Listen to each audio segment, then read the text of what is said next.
Hey everybody, how you doing? And welcome to episode number 126 of the John Riley Project. Today is Tuesday, April 14th, 2020. Hey, welcome to the show, man. This is a podcast all about life, liberty, and the pursuit of happiness. And we're going to get into the U.S. Postal Service and the crisis that they're dealing with. We may get into the rental crisis and the threats of a rent strike. Hoping to have time to get into that today. Plus, I got thoughts on a number of other issues. But this podcast, our higher purpose, our aspiration is to really celebrate our inalienable rights of life, liberty, and the pursuit of happiness. And, what does that mean to me? It means, being able to live your life on your own terms, to manage your own life, to have control over your life, to flourish in your life, to borrow a slogan from the U.S. Army, to be all that you can be. And you really only can live a life like that if you have an environment that allows you to choose, that gives you the liberty to decide how you want to live your life. And then ultimately, if you want to live a life, according to your own values, if you want to have a life where you can pursue your own happiness, we need that general framework of protecting individual rights, our inalienable rights. So a lot of what we talk about in this podcast is within that framework. We talk about politics, culture. We get into a variety of local issues here in the San Diego County area, national issues. We have some fun with electric vehicles and sports, but today I want to really get into the Postal Service as the primary topic. But, before we jump into that, I just want to give you an update on my world. I don't know about you, but during this whole shelter in place, for me, it's like the movie Groundhog Day. Are you experiencing that at all? Well, it seems like Tuesdays and Fridays and Sundays, they're all sort of the same. It's kind of a blur.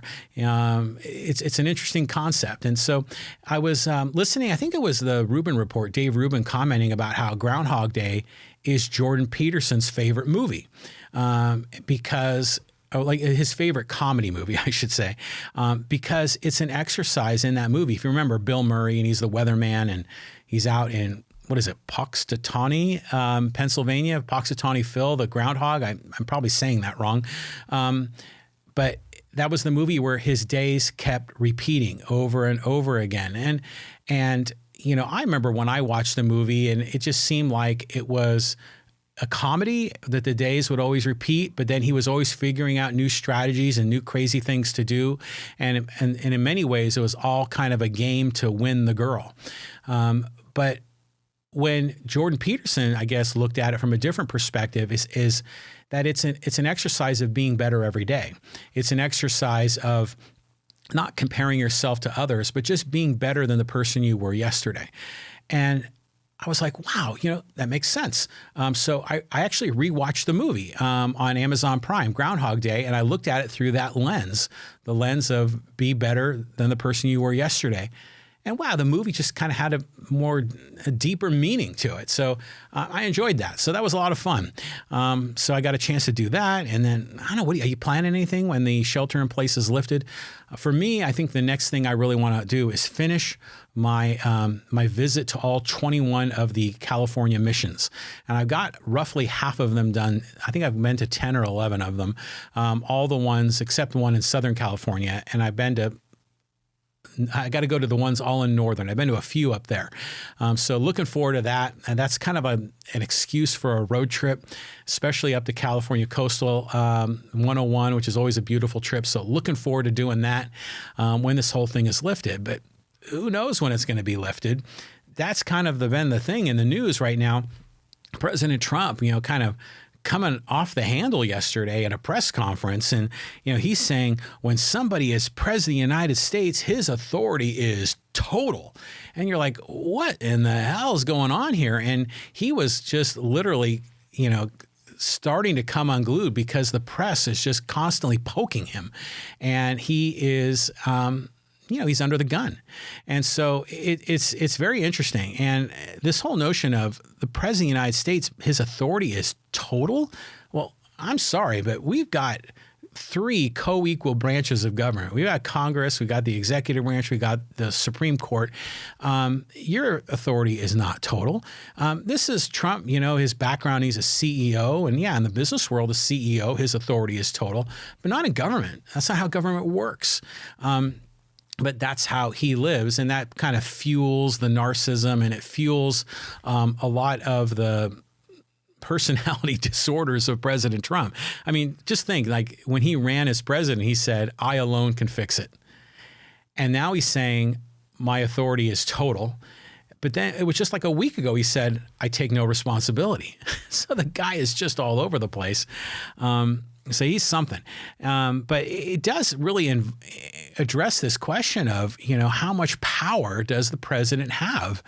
And how much power does Trump think he has? Because the president can certainly declare a state of emergency. I would imagine the president can remove the state of emergency.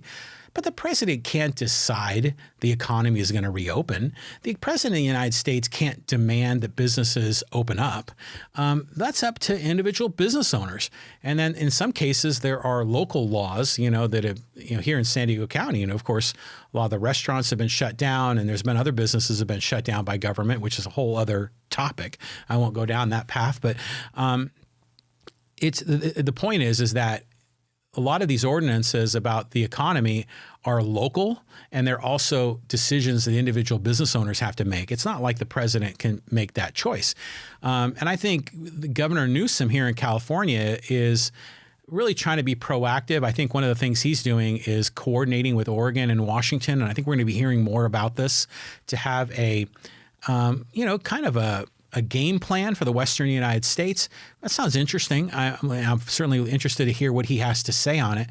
But in the end, I think we have to depend on the scientists to tell us when it's safe or safer. And then people need to be able to make their own choices and in terms of how we roll this out. It can't be by decree from above by President Trump. But it does question the whole notion of what is the authority of the president. And we have the Constitution. There's a 10th Amendment that says, all duties, or all powers given to the federal government are outlined in the Constitution, and anything beyond that scope is within the power of the states or of the people or of individuals. So when President Trump is saying that his authority is total, well, no, it's not. Your authority is within a certain scope, and it's bound to that scope. Now, of course, presidents go over the line all the time.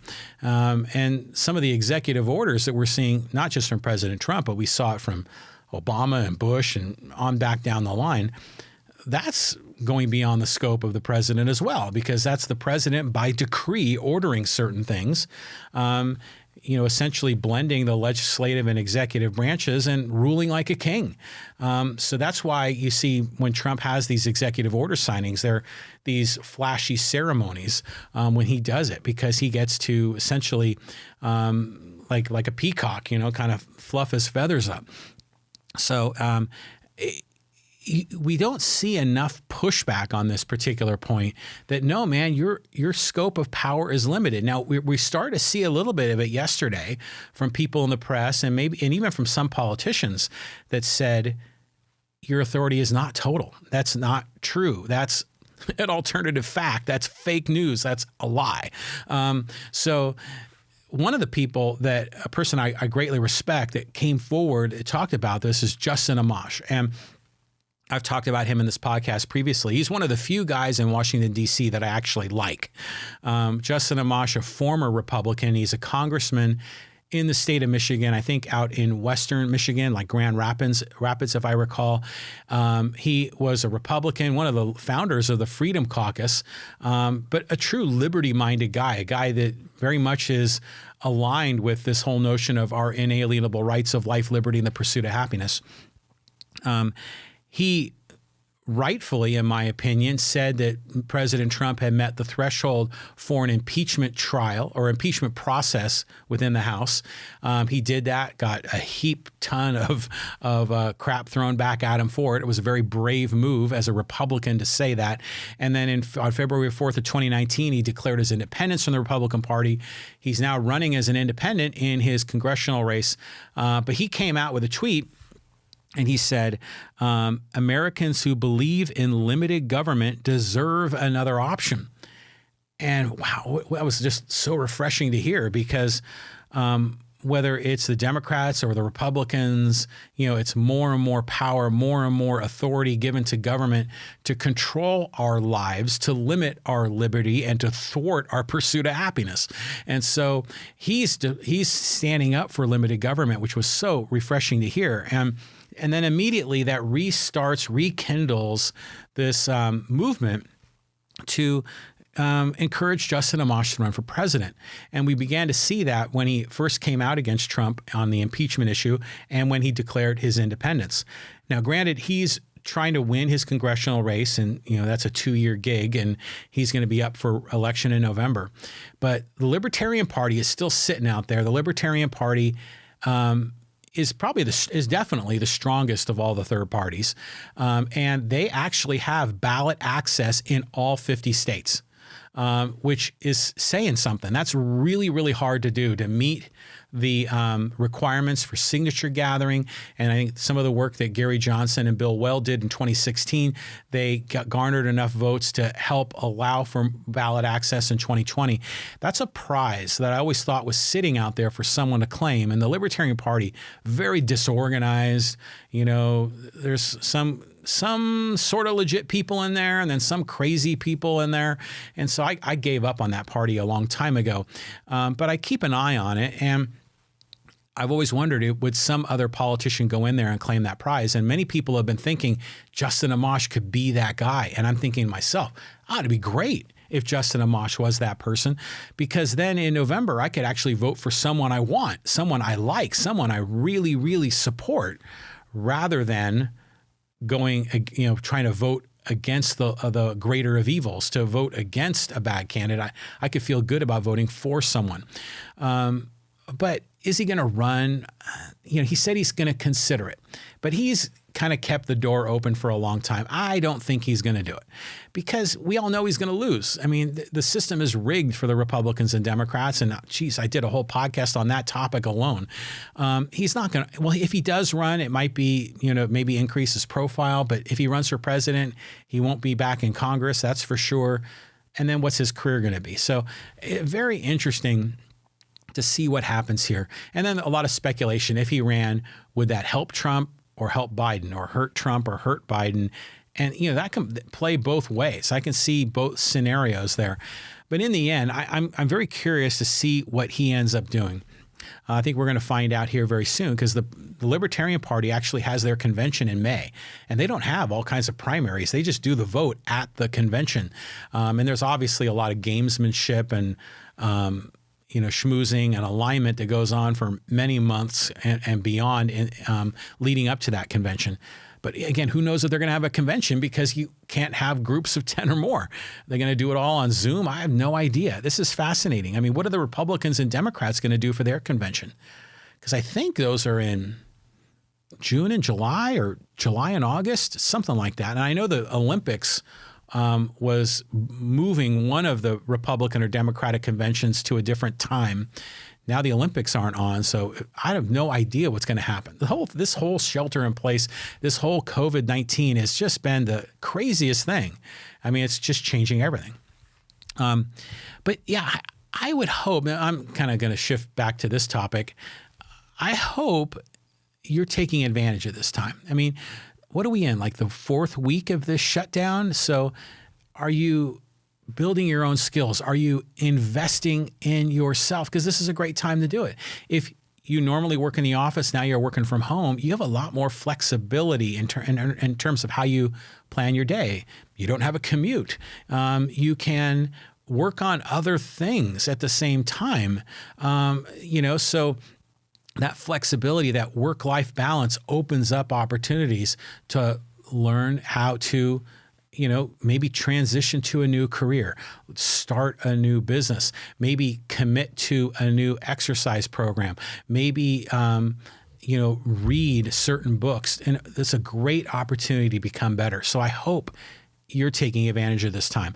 I'm definitely working hard through this. I'm working on building an e-commerce infrastructure to help monetize this podcast, which I hope to share in the coming months. I know that for me personally, I'm trying to get out and be a lot more active. I've been going for a lot more walks during the day, which has been fantastic. I've been hiking up some of these hills here in Poway, and that's been wonderful.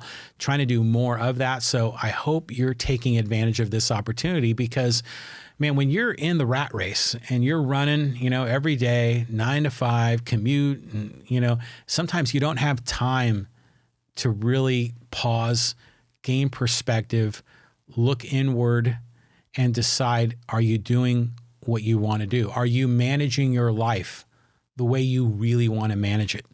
It's a great time to ask those hard questions. So if you're fortunate to still be working and you're working from home, you have that flexibility. If unfortunately you're not working, well, you have a lot more time on your hands. So this is a great time to kind of self-reflect, while you're out there hustling and trying to make ends meet. It's also a great time to really ask yourself those hard questions. So I invite you to make sure that this shelter in place is not a pause button on your life, but it's a time to recharge, to reignite, to maybe change the direction of that battleship from one point to another and move your life in a new direction. Okay. Let's get into this whole Postal Service thing. And the Post Office, man, they are in serious trouble. It's a big financial crisis. It's in the news. And here's an article that was from Yahoo News. And it says, the coronavirus has dramatically worsened the situation for the U.S. Postal Service by causing a large decline in mail volume due to decreased commercial activity. So that's direct mail advertising. The Postal Service saw 24.2% decline in delivered mail volume during the week of March 29th to April 4th, and delivered mail volume was down over 30% for the first 3 days of last week, according to presentation made by the Postal Service and distributed to members of Congress last week. The presentation, which was obtained by Yahoo News, predicted that there would be 35 billion fewer pieces of mail in the remainder of the fiscal year, which ends in September. The Postal Service is forecasting the declines to continue through the next fiscal year, leading to a $23 billion increase in net losses over the next 18 months. Wow. It's the shit's hitting the fan with the Postal Service. And, if you're paying attention, this has been going on for a long time. Now, just speaking for myself, in the 1990s, I was working for another company, doing a lot of direct mail advertising. I started my own business in the early 2000s, a marketing agency, largely doing a lot of direct mail advertising. But we've seen that steady slope going down as the internet has become more powerful. We saw the decline go down further as the Great Recession punched all of us in the nose. And the volume at the Postal Service has been in decline for some time. And yeah, sure, there might be some upgrades here and there, but this is no surprise. And now with the coronavirus hitting, the government's shutting down all these businesses.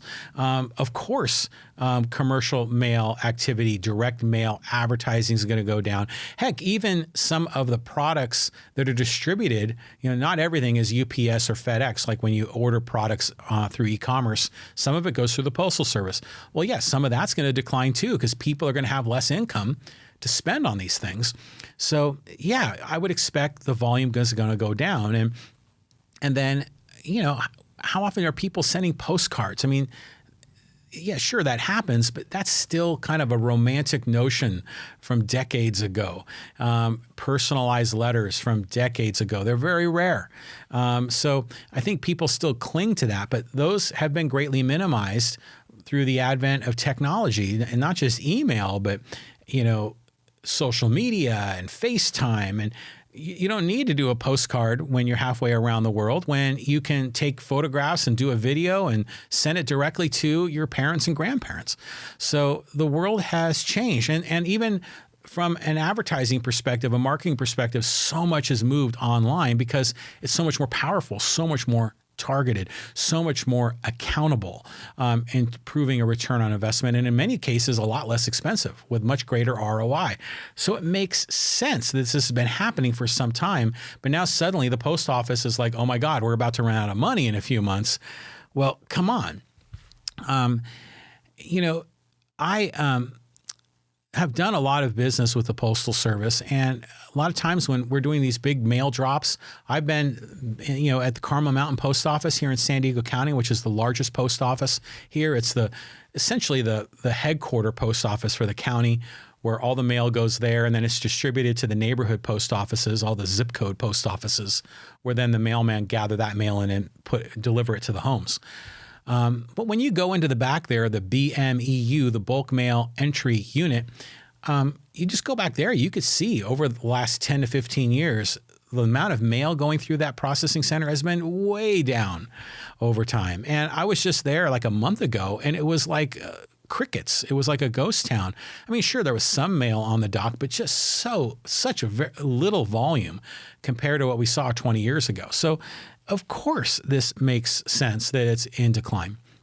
And then, the post office, it's always interesting when you're working with postal employees. And, I guess it's just like anywhere, right? There's some good ones and some bad ones, and I've known some really great people that work at the Postal Service, especially some of the people in the BMEU, bulk mail entry unit. But, there's always the employees out there that are kind of like employees at the DMV, right? Where customers aren't there to, fuel their business and to help them, and we want to serve the customer. But for some of these employees, the customer is sort of a nuisance. The customer is someone you got to deal with. And then there's a whole level of bureaucracy dealing with the post office. It's painful. Now, I do a lot of my, I have a P.O. box for my business, but it's at the Postal Annex here in Poway, right next to the Target. And good old Dennis works there. Great guy. Love going in there. He's like the opposite of the stereotypical postal employee. He's just so personable. And we talk sports. We have a lot of fun over there. Now, granted, times are different there, even at his facility, but he and his staff are doing a great job keeping things safe there.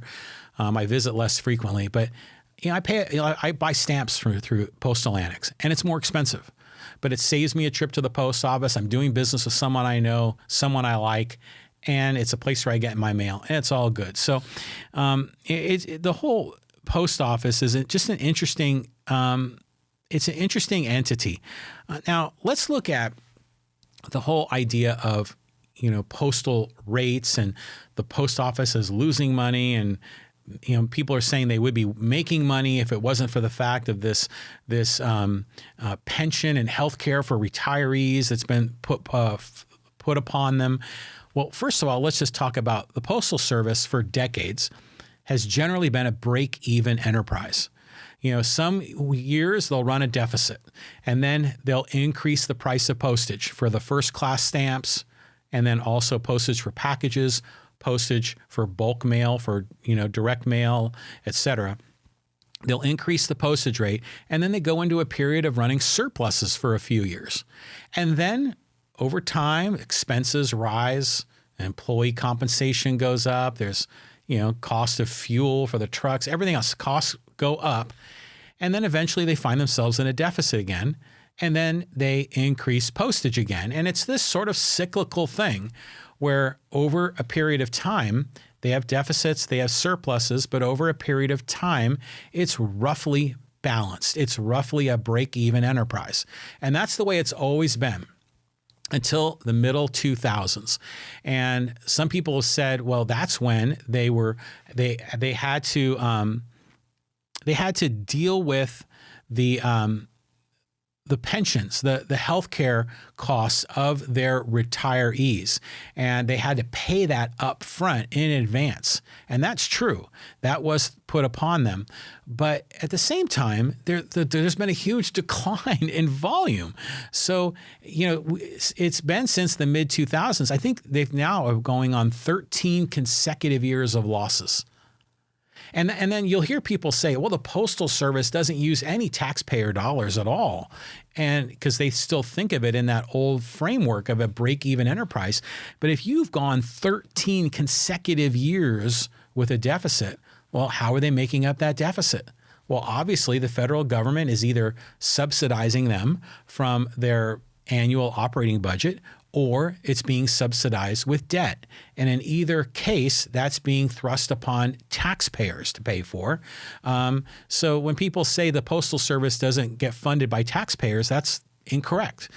Because of this deficit spending, it has to be funded by taxpayers. But it's interesting when you think about, like, I remember when I was a kid, I remember the price of postage was 10 cents for a stamp.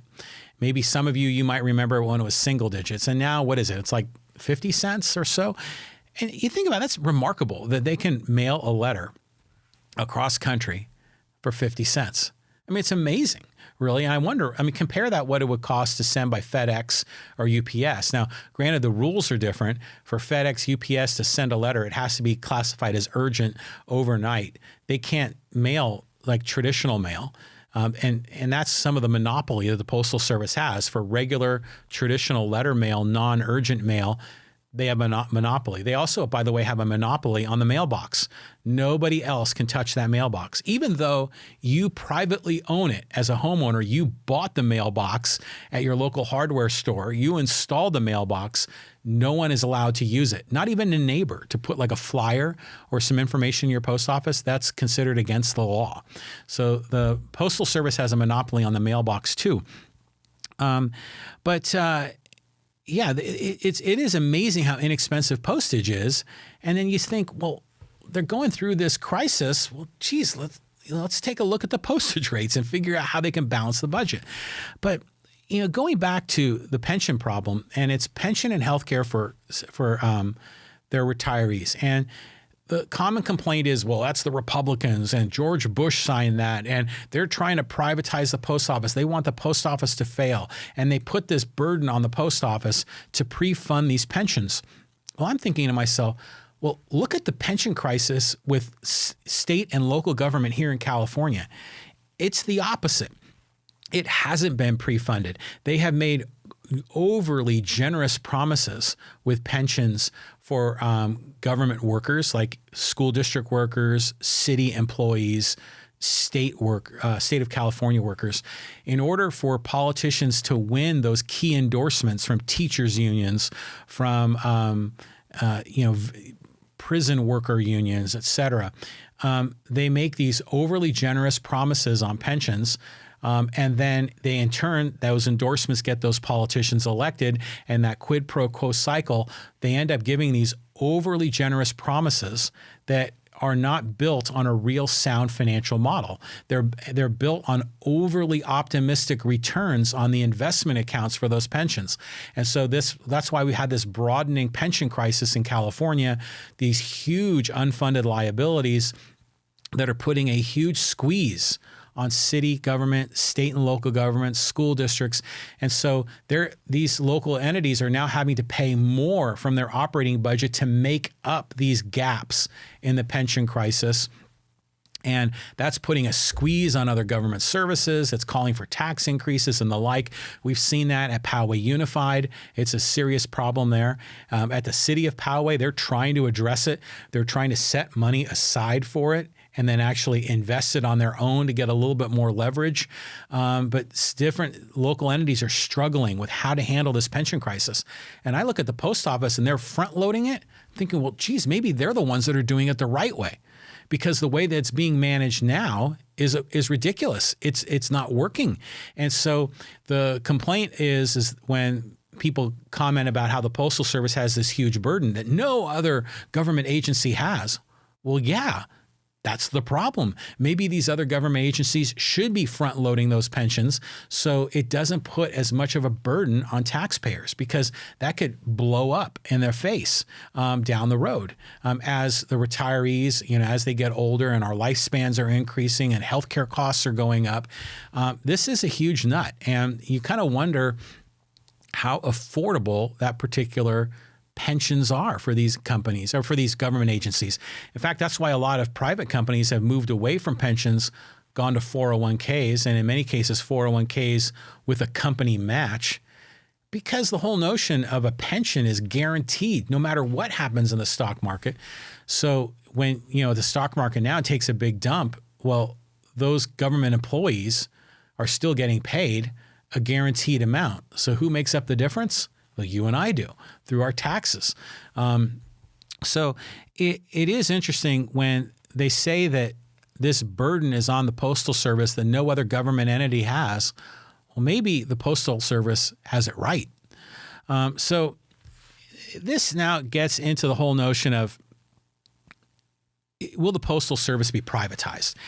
And now, in my opinion, I often wonder why the federal government has a postal service in the first place. Now, granted, back in the beginning of our country, Benjamin Franklin, wanted to start the post office, and the idea of a postal service made a great deal of sense then, and there were no other organizations that could really have pulled it off. But if the role of government, as defined in the Declaration of Independence, is to secure our inalienable rights of life, liberty, and the pursuit of happiness, then how is a postal service consistent with that? So when people say the post office should be privatized, and some people are saying, oh my God, their hair on fire, don't privatize the post office.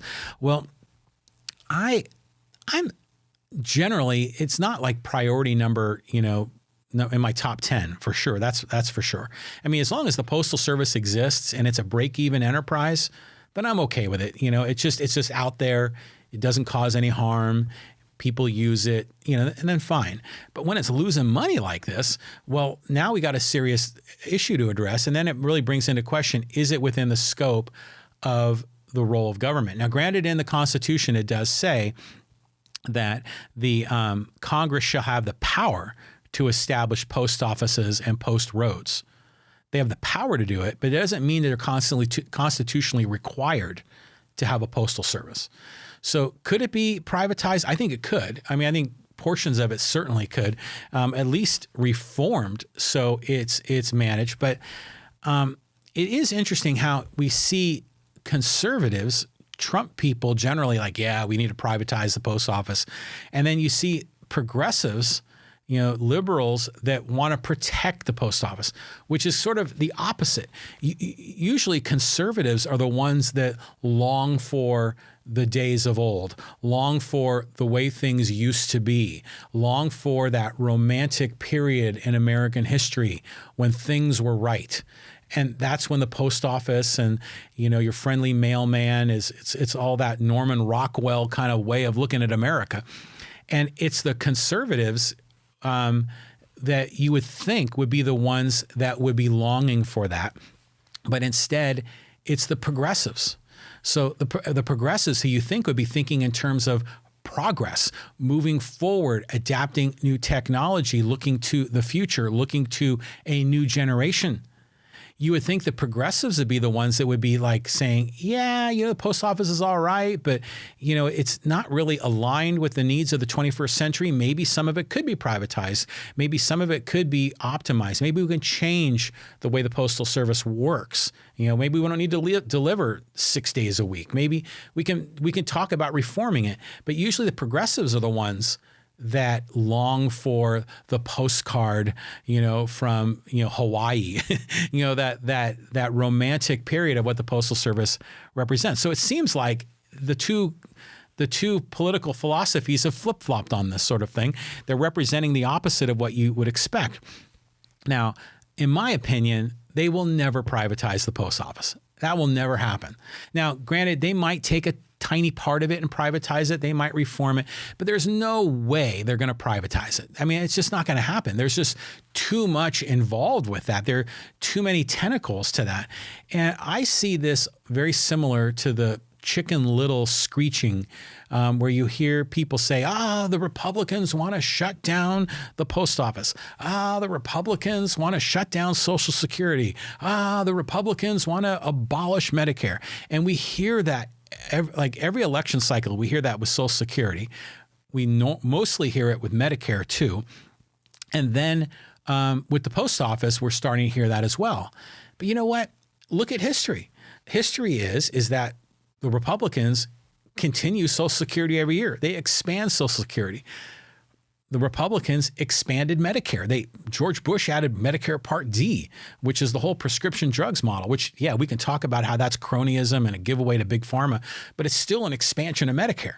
Even Paul Ryan, when he was talking about reforming Medicare, some say to a voucher program, it was still spending more money on Medicare, an expansion of Medicare. It wasn't an abolishment of Medicare. And then now we're talking about people screeching more of the Chicken Little. The Republicans want to privatize the post office. I just don't see it happening. Not at all. So I think what's going to happen here is I think they're going to, what I think should happen is just raise prices. Just make the people that use the post office be the ones that pay for the post office, just like any other organization.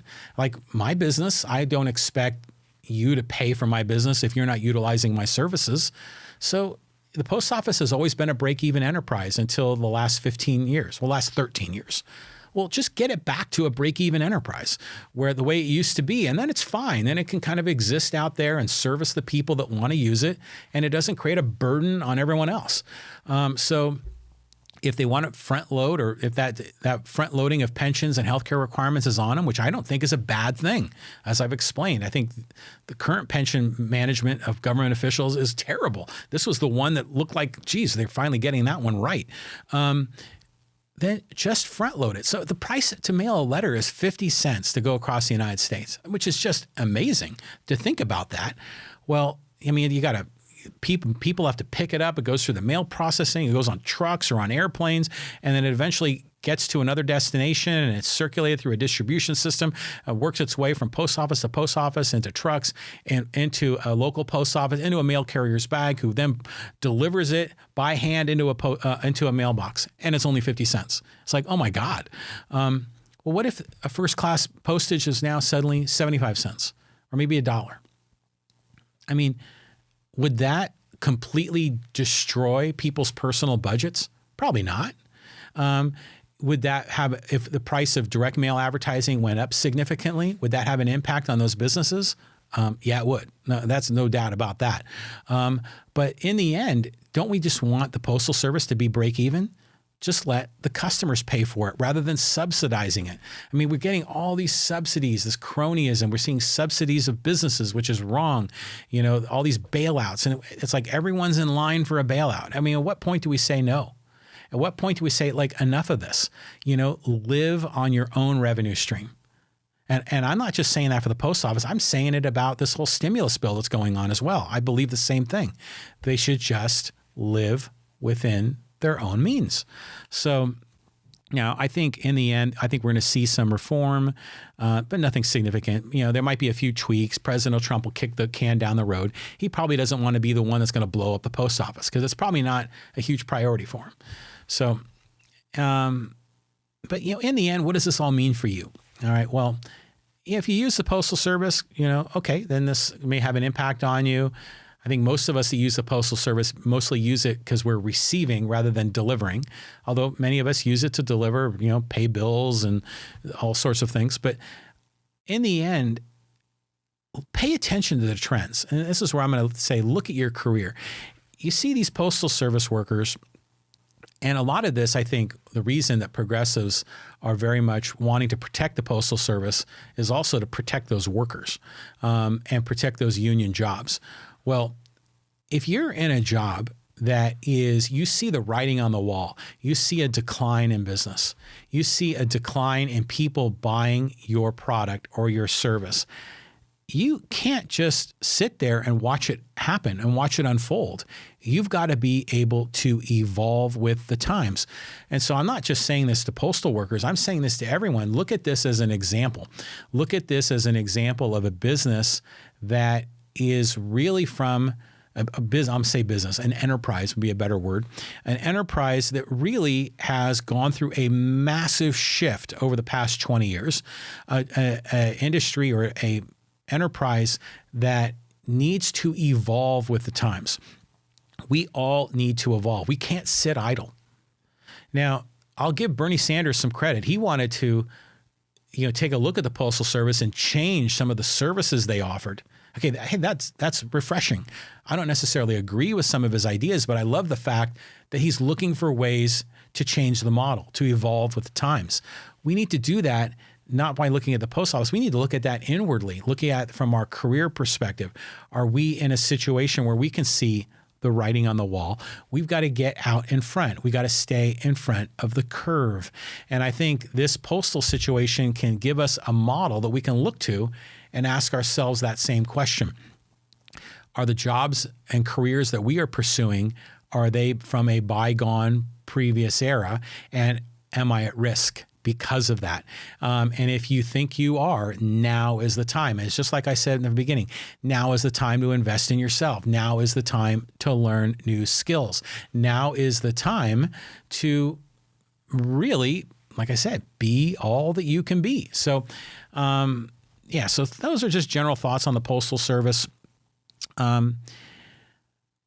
Got a couple more things I want to touch on. I'm not sure if we're going to have time to go through. Well, we might be able to get into the rental thing, but the first thing I want to say is I just set up a complaint page on my website. So if you ever got a complaint, if you don't like what I'm saying, if you are disagreeing with what I'm doing, go to my website, go to johnrileyproject.com/complaints. And there you can fill out a form. Tell me what your problem is with what we're talking about here. And I may very well read it in one of my future podcasts. So if you got a complaint, we'd love to hear it. Kind of bring it on. Let us know and share that with us. If you think what we're doing is not right, if you have a disagreement, let me know. Go to johnrileyproject.com/complaints. Okay. Hey, a big shout out to our sponsor, PowayStore.com.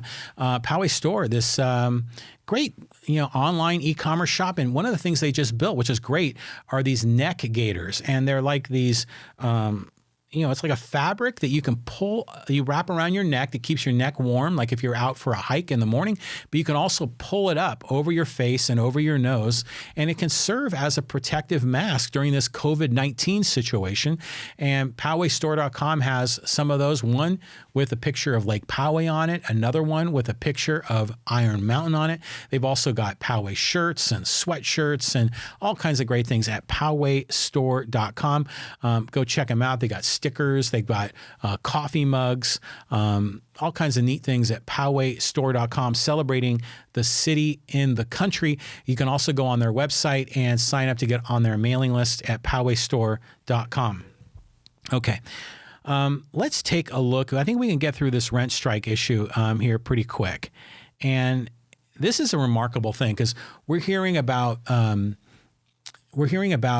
people are going to be unable to pay their mortgages. People are going to be unable to pay their rents. And they already said that a third of the people have not paid their rent by April 5th so far. And it's possible that we're going to see a very large percentage, far higher than normal, that aren't going to be paying their rent. And should be no surprise. I mean, the fallout from this crisis is going to be huge. People living paycheck to paycheck is a real deal. And now suddenly, we had 16 million people go on unemployment in the last 3 weeks. That's like 10% of the workforce. It's just huge. So we're going to see unemployment rates going up. People are going to be struggling, especially people that live paycheck to paycheck, and a lot of people do. And we're already starting to see huge food lines. I mean, you've seen on the news, these huge lines of cars going to these food banks to get food. Now, granted, they're getting it for free, which is wonderful, but these people are obviously not working because they have time to go wait in that line. And some of those lines are just insane. So these decisions that have happened, granted, the shutdown of the economy that the government has enacted, understood it's there to protect us, to flatten the curve, to control the COVID-19 situation. And in many parts of the country, we've been having some, relative success. Obviously, other parts of the country have been slow to react and they're having more problems. But this obviously has created a huge problem in the economy with people being laid off. And now that's why all the bailouts and everything else. It's having massive cascading impact. Excuse me. So I've seen some chatter online from people that are renters, and they're saying, well, landlords are getting a break, with this whole bailout. Why don't I get a break? Well, the way that I understand it with landlords is that if they are in, and this is for anybody that has a mortgage, whether you're a landlord or you just happen to be a homeowner, if you're in a situation where you can't make your mortgage payment, you, number one, have to work out a deal with your lender. You can't just decide not to pay. And then my understanding is that the government has worked out a program, or maybe they've given an edict, I'm not sure how, but basically there's 2 months that can be deferred. So 2 months of payment on principal just gets tacked on to the very end of that mortgage. So if it's a 30-year mortgage, well, then it becomes a 30-year plus 2-month mortgage. But still, the landlord or the property owner still has to pay the interest on the loan. That doesn't go away. But some renters are saying, well, if they're getting a break, why can't I get a break? And then there's been talking, about maybe a rent holiday. But it's amazing how this has such a huge cascading effect and you can't really give one group a break, one group a holiday without understanding that that's going to impact a chain reaction down the line. So what's now we're starting to see is this notion of like anti-landlord sentiment that I've been seeing creeping up on Facebook in a few isolated cases. And it's interesting because there was one news story that came out where a landlord had sent an email to all of his tenants in an apartment complex, basically saying, you better pay your rent is still due, and obviously came off as very tone deaf, according to the situation, that's at hand, and that landlord was criticized, rightfully so. But you're seeing some people that feel that this is now an opportunity because of this crisis to really stick it to the landlord, to really, get after it. And because now there's no threat of eviction, the eviction notices have been lifted for either 2 or 3 months. So if a person doesn't pay their rent, normally after a period of time, they can be removed, which makes sense.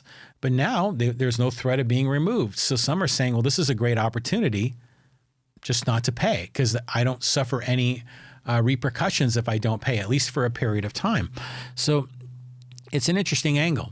And then I saw there was one person in particular on Facebook who was going on and on about how, well, you know what, a landlord, come on, that's not really a job, is it? That's not a job, So, and the argument was, well, it's not like, they're going to work and working 9 to 5 and how much labor are they exerting?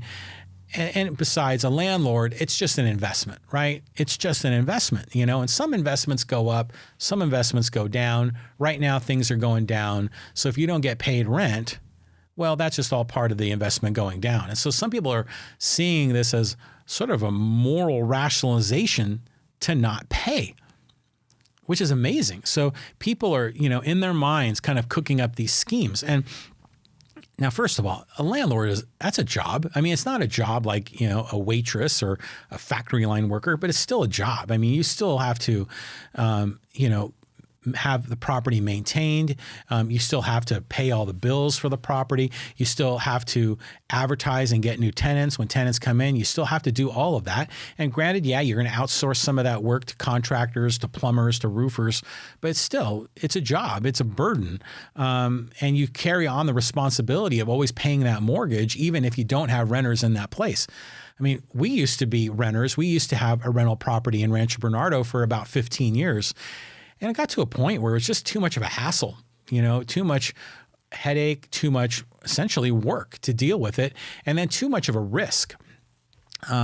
Because if I went 3 months, 4 months without a renter, then suddenly oh my God, that's a big nut you got to cover. We eventually stopped doing it. But I have a family member who owns about 8 or 9 rental homes up in the Bay Area. That's a job. I mean, granted, it's not a 9 to 5 job, but he's constantly out there working with his tenants, working with contractors at the site, managing those properties. And then I have a friend of mine who her family owns essentially like an apartment, not a building, but more of a campus. And they've got a whole staff of people that in the business office that manage all of that property. And there's like employees for this company that are involved with the whole process. So landlord is definitely a job. But I think some people are trying to diminish the role of the landlord. And it's funny, for some people, the landlord has always been the bane of some people's existence, always been the devil, where I've often thought, well, geez, the landlord's providing a place for this person to live, is providing a roof over their head. I mean, and then there's payment in exchange for that. So what's the problem? But it's for some people, man, just the hatred of landlords is unbelievable. Now, some landlords are being proactive. And here's a guy, Clay Grubb, the CEO of Grubb Properties, a multifamily housing developer based in Charlotte, North Carolina, offered a 10% discount to renters who paid by April 1st. And nearly 70% of his renters took advantage of the discount, saving them nearly $400,000 in rent altogether. We decided to provide a new program for the remaining 30% of the residents, said Grubb. If they paid their April rent in a timely manner, which could mean through a payment program, they would get a 10% credit toward their May rent. And as of April 8th, Grubb collected April rents from 94% of his residents. He also relaxed the requirements for tenants who want to terminate a lease, dropping a 30-day notification and 2-month rent requirement to just 15 days and 1 month's rent. And so far, 22 tenants, less than 1% of his total, took advantage of that. And as Grubb highlighted, there's an importance of compassion when it comes to the relationship that landlords have with their residents and ways landlords can help in this crisis. And I'm like, hey, how refreshing. Now, so there's a landlord that's working with his tenants that's not tone deaf like the other one I mentioned, but understands the crisis, understands what they're going through, and then gives them an incentive to pay early or to pay on time and get a discount. So a win-win, which is terrific. And, you know, the way I see it, like I said earlier, like rent, I see it, it's a trade. Rent is a trade. It's you know, each side has responsibilities. One side has to pay the rent. The other side has to provide a safe place and have it maintained and, you know, service it when it needs servicing. And so each side has a responsibility to serve the other. There's a win-win outcome of that. And that's why I've often said, like, the anger towards landlords, I just never really understood. But there are some people now, like I say, that want to strike. They were saying, we've had it with these landlords. We want to not pay. But you know what? They want to strike, but they still want to live in the place where they are. They still want the benefit of living under the roof of the landlord, but just not pay. And to me, that's like crazy. That's like a win-lose. That's a case where the renter is winning because they're getting a place to stay. They get a roof over their head and they're not paying at all. And the landlord is getting nothing. Normally with strikes, like if workers don't work, well, then it becomes a game of chicken, right? Where who's going to blink first? Are the workers going to blink to go back on the job? Is the employer going to blink to give the workers better working conditions, more pay, better benefits, whatever the negotiation is? Who's going to blink first? But in this case of a renter strike, and granted, it's only a small number of people that are talking about this, but there's chatter about it. A renter strike while you're still living in the place? Come on. I mean, that doesn't make any sense at all. That's just wrong. So now, granted, I know times are tough. They are. I get it. But if you are in a situation where paying the rent is difficult, you got to talk to your landlord. Work something out with the landlord. I mean, the landlord doesn't want vacancies. The landlord doesn't want total disruption. The landlord's likely going to want to work with you. So work with them. Work out a plan. If you have a mortgage and you're going through trouble, same thing. Contact your lender. Work something out. People are going to be a lot more amenable, a lot more agreeable, because consider the person on the other side of the fence. Is it in their best interest to work something out with you or to have you leave? Most likely it's in their best interest to work something out. So keep that in mind. So reach a new win-win outcome. Oh, good. I'm glad we got that in because I wanted to talk about the rent situation because it's important and people are struggling. It's tough out there, and you're getting a $1,200 payment, which I think are fine. Those checks are finally starting to go out. I mean, that's not going to cover rent in California. I mean, that's like just a drop in the bucket. People are going to struggle with this, and there's going to be disruption. But I hope people can find a way. And if you're having trouble, you just renegotiate. Come forward and work something out. And I think when you proactively come forward before it turns into a crisis, before you're in arrears, you're always going to be welcomed much more positively. I remember a story as a guy that owns a chain of retail stores here in San Diego. And I remember this was back in the 90s.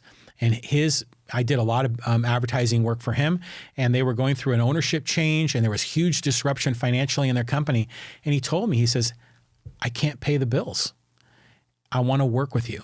And I was like, right on.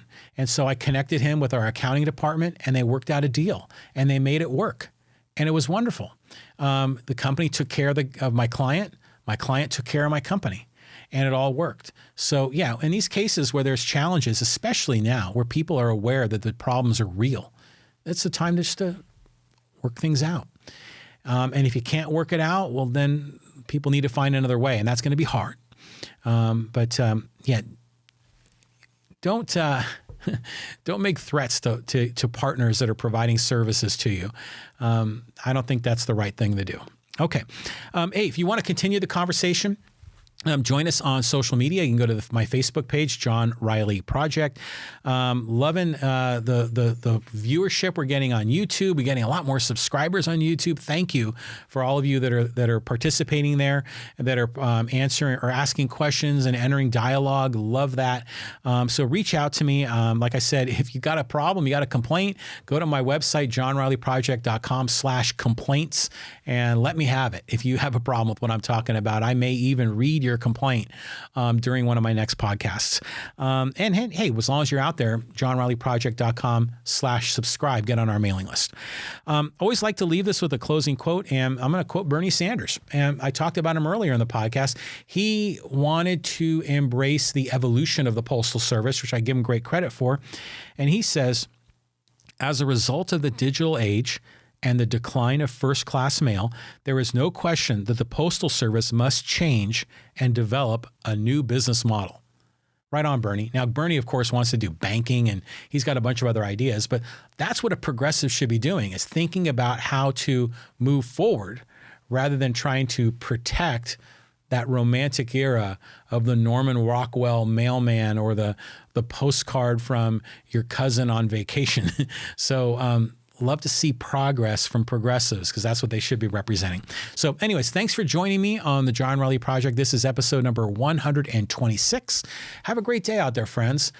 Be safe and be well during this crisis. Make good choices, and we'll catch you later. Thanks, friends. Bye-bye.